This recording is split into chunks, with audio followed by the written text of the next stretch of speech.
ప్రస్తుతం మనం చింతలపూడి నియోజకవర్గం జంగారెడ్డిగూడెం మండలం నాగులగూడెం గ్రామానికి వెళ్ళేటటువంటి ప్రధాన రహదారి మీద ఉన్నాము. సుమారు 2 కిలోమీటర్ల మేర ఉన్నటువంటి దారిది. ఈ గ్రామానికి వెళ్ళడానికి మళ్ళీ తిరిగి రావడానికి కూడా ఒకటే దారి. ఇక్కడ నుంచి దగ్గరలో ఉన్నటువంటి జంగారెడ్డిగూడెం సుమారు ఒక 5-6 కిలోమీటర్లు ఉంటుంది. ఈ గ్రామస్తులు సుమారు 1600 పైన చిలుకు ఓటింగ్ ఉన్నటువంటి గ్రామస్తులందరూ కూడా ఏ అవసరాలు ఉన్నా సరే ఈ జంగారెడ్డిగూడెం ప్రాంతానికి హాస్పిటల్స్ అవసరం ఉన్నా, బ్యాంక్ అవసరం ఉన్నా, ఇతరత్ర ఏది ముఖ్యమైన అవసరం ఉన్నా సరే జంగారెడ్డిగూడెం వెళ్లాల్సిన పరిస్థితి అయితే ఈ గ్రామస్తులకు ఉంటుంది. కానీ ఇక్కడ నుంచి ఈ గ్రామంలోనికి అది అక్కడ ఒక మెయిన్ రోడ్డు ఉంటుంది. ఇక్కడ నుంచి పంగిడిగూడెం వెళ్ళేటటువంటి మెయిన్ రోడ్డు అది జంగారెడ్డిగూడెం నుంచి. ఆ రోడ్ నుంచి ఈ లోపలికి సుమారు 2 కిలోమీటర్లు. ఒకవేళ ఏదైనా అత్యవసర పరిస్థితి ఏర్పడినా సరే ఈ గ్రామంలో కనీసం ఆటో వెళ్ళేటటువంటి సౌకర్యం కూడా లేనటువంటి పరిస్థితి ఉంది. గతంలో ఇదివరకు ఎప్పుడో రోజుల్లో వెళ్ళడానికి ఎడ్ల బళ్ళు వేసుకెళ్లేటటువంటి పరిస్థితి ఎలా ఉంటుందో అలాంటి పరిస్థితి ఈ గ్రామంలో ఉందన్నమాట. ఒకవేళ ఈ గ్రామంలో ఉన్నటువంటి వ్యక్తులకి ఎవరికైనా ఎమర్జెన్సీ ఏదైనా ఆరోగ్యరీత్యా కూడా జరిగినా సరే అప్పటికప్పుడు ఆటోలు కానీ అంబులెన్స్లు కానీ వచ్చే పరిస్థితి లేదు. చూడండి, ఈ టైప్ అన్నమాట రోడ్డు మొత్తం కూడా ఈ టైప్ రాళ్ళు పైకి లెగిసిపోయి కనీసం వాహనదారులకు కూడా సౌకర్యం లేనటువంటి పరిస్థితి. చూడండి, ఇవన్నమాట ఈ రకమైనటువంటి రోడ్లో ఉన్నాం. అంటే ప్రధాన రహదారి ఇదే కాబట్టి దీన్నే రైతులు కానీ గ్రామస్తులు కానీ చదువుకోవడానికి వెళ్ళేటటువంటి విద్యార్థులు కానీ అందరూ కూడా జంగారెడ్డిగూడెంకే వెళ్ళాలి కాబట్టి ఇది మెయిన్ రహదారి. ఈ రోడ్ని గతంలో తెలుగుదేశం ప్రభుత్వం అధికారంలో ఉండగా 95 లక్షల రూపాయలతో తెలుగుదేశం ప్రభుత్వం శాంక్షన్ చేసినటువంటి రోడ్డు ఇది. అప్పట్లో ఈ రోడ్డు పనుల నిమిత్తం పనులు ప్రారంభించినటువంటి తెలుగుదేశం ప్రభుత్వంలో 4 కల్వర్ట్లు నిర్మించాల్సి ఉండగా ఒక కల్వర్ట్ని పూర్తి చేసిన తెలుగుదేశం ప్రభుత్వం. ఆ తర్వాత అధికారంలో వచ్చినటువంటి వైఎస్ఆర్సీపీ ప్రభుత్వం కనీసం ఈ రోడ్డుకు సంబంధించి ఈ గ్రామ ప్రజలు ఎంత గగ్గోలు పెట్టినా కూడా ఈ గ్రామానికి సంబంధించి కనీసం ఒక్క తట్ట కూడా మట్టి పోసిన పాపానైతే పోలేదు. వాహనదారులు అయితే మీరు చూసారుగా ఈ రోడ్లు ఎలాంటి పరిస్థితులు ఉందో చాలా ఇబ్బంది పడుతున్నారు ఈ నాగులగూడెం గ్రామస్తులు.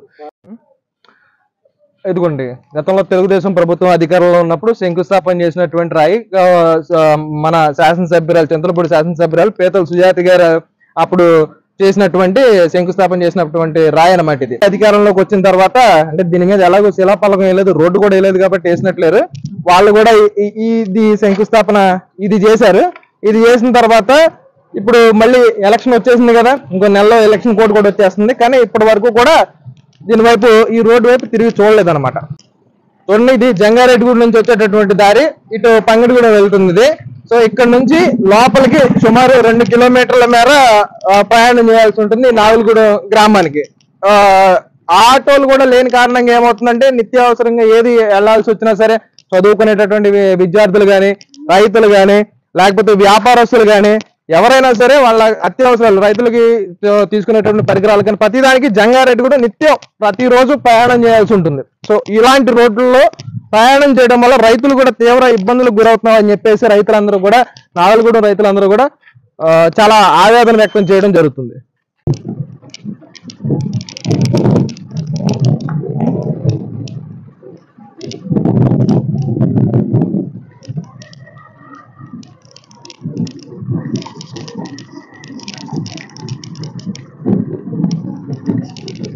చాలా దారుణంగా ఉన్నారు. బళ్ళు కూడా నెలకొచ్చి పెట్టుబడి ఎక్కువ అయిపోతుంది బండికి. మేము మోటార్ మెకానిక్ డైలీ వస్తాం. డైలీ పొద్దున్న లేస్తే ఇట్లా 4-5 సార్లు తిరుగుతాం. మోటార్ మెకానిక్ అంటే రైతులకి రైతులు మొత్తం మాయే ఉంటాయి, ఎక్కువ ఖాతాలు ఎక్కువ. డైలీ మీరు నాగులగూడెంలో మోటార్లు అన్నిటిని కూడా మీరు మెకానిక్ చేస్తా ఉంటారు. మీరు ఈ రోడ్డు మీద చేస్తాం ప్రయాణం. చాలా దారుణంగా ఉంటుంది, అసలు రాలేకపోతున్నాం. ఈ లోపు రైతులు ఏమో ఫోన్ మీద ఫోన్ కొట్టేస్తున్నారు.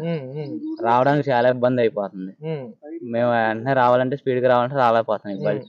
బళ్ళు ఏమో పాడైపోతున్నాయి, చాలా ఇబ్బంది అయిపోతున్నాయి. అసలు ఆటోలు కూడా రావట్లేదు.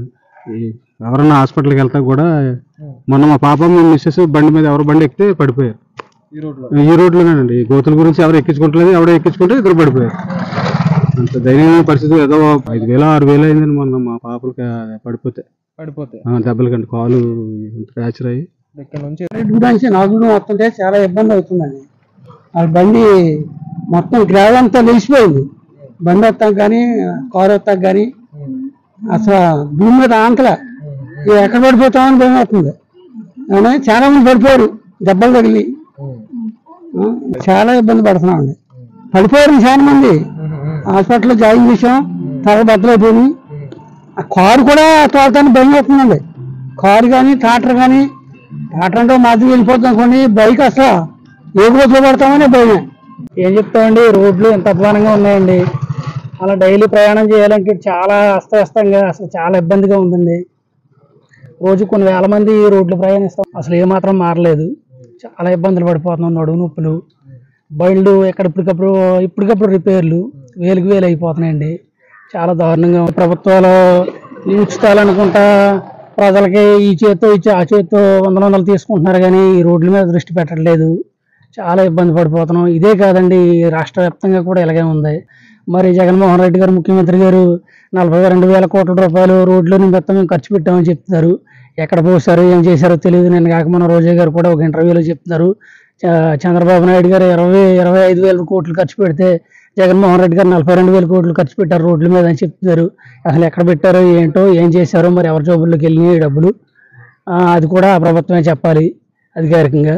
కానీ ఇంత దారుణంగా ఇప్పుడు చూడలేదండి. గత ప్రభుత్వాలు ఉన్నప్పుడు ఎక్కడో చోట కొన్ని ఇబ్బందులు ఉన్నా కూడా కనీసం ప్యాచ్ వర్కులు చేసి ప్రజలు నిత్యం తిరిగే రోడ్లని వాళ్ళకి సౌకర్యం కల్పించి ఇవన్నీ చేసేవారండి.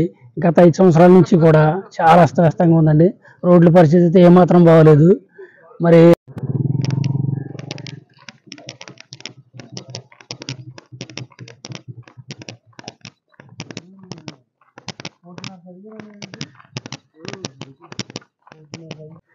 ఇదండి నాగులగూడెం గ్రామానికి ప్రస్తుతం ఉన్నటువంటి ప్రధాన రహదారి, దాని మీద సమస్యలు కూడా ఇవే.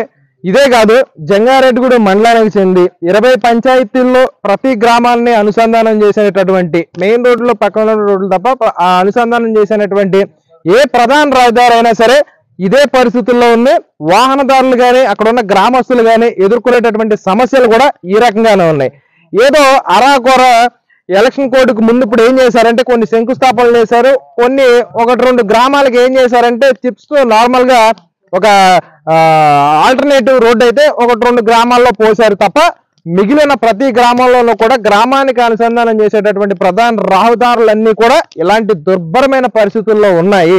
ఈ 4.5 సంవత్సరాల నుంచి ప్రభుత్వం వేల కోట్లు మేము ప్రధాన రహదారుల మీద వెచ్చించామని చెప్పేసి మంత్రులు కానీ ముఖ్యమంత్రి కానీ చెప్తూ ఉంటే, వాస్తవం ఇక్కడ గ్రామ స్థాయిలో ఉన్నటువంటి వాస్తవాలు అయితే ఇక్కడ ఇది నిజం అని చెప్పి మీకు చూపించాలనే ఒక చిన్న ప్రయత్నం చేయడం జరిగింది. కాబట్టి మన ఛానల్ చూసిన వాళ్ళు ప్రతి ఒక్కళ్ళు కూడా దయచేసి ఈ విషయం మరింత మందికి చేరువవ్వాలి, వాస్తవాలు బయటికి రావాలి అంటే దయచేసి అందరూ కూడా లైక్ చేయండి, షేర్ చేయండి, సబ్స్క్రైబ్ చేయండి. Thank you.